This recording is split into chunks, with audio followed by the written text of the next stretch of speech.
Greetings! Welcome to our magical bakery.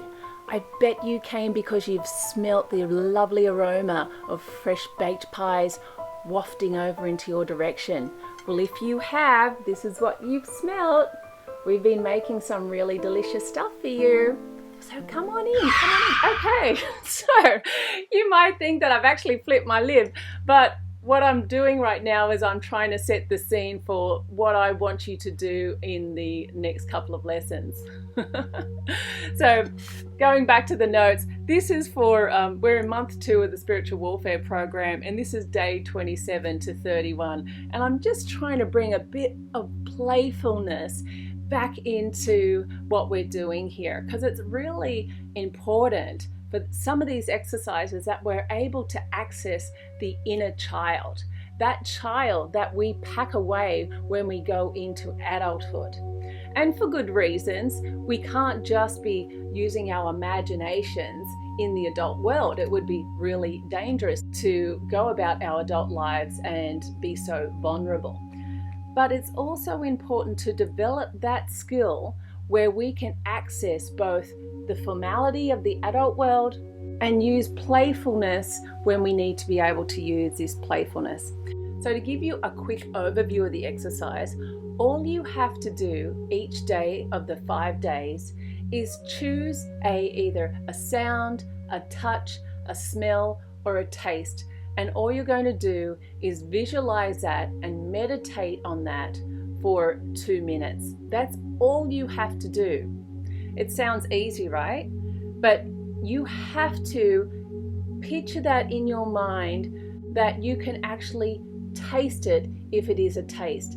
If you're tasting honey in that meditation, if you're visualizing honey, I want you to actually try and have that taste in your mouth. If you're smelling roses in that meditation, I want you to actually be able to smell the roses. Of course, with the sound exercise, you're going to actually focus on hearing that sound, not visualizing that sound. Does that make sense? Well, that all sounds quite simple, right? Visualize on something and meditate on it for 2 minutes. But the problem is, you probably won't be really successful in actually achieving that visualization. Will you really be able to taste that honey? Or will your logical adult brain tell you otherwise? And this is the difference between living in a state of magic and actually living in a state of disbelief. And if you want to be an occultist, if you want to be a witch, if you want to be any form of magician, if you like, a gypsy or whatever, you have to start using your visualization and accessing that part of your brain that has already been activated years ago. It's just lying dormant. So what we're doing is waking up that giant. So for you to get into state for this exercise, I want you to just take probably about 10 or maybe even 20 minutes just to remember your own childhood. It doesn't matter if you're rich or poor or if you had a good or bad childhood.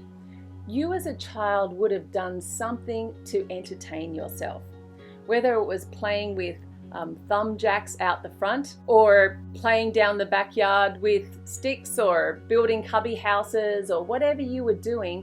You were going into a land of make-believe. And I was huge on this. Anywhere that I went, I would create little worlds for myself. So one of the games I really liked to play was I used to make kitchens and become a little chef. And I would make mud pies, and I would create little treats and pretend biscuits out of all objects from the backyard. So there'd be leaves and twigs and bark and insects, and especially dirt with grass clippings in there, and my neighbors and friends would get together. And it wasn't just we were making fake mud pies. We were actually, in our minds, creating a product. We didn't worry about that this was not a real pie, but we were in the spirit of creating this awesome product, this pie. And it looked great, and it smelt great, and it was real, and we presented it to each other or whatever we're doing with it, and it was as real as if a real pie was sitting right next to it.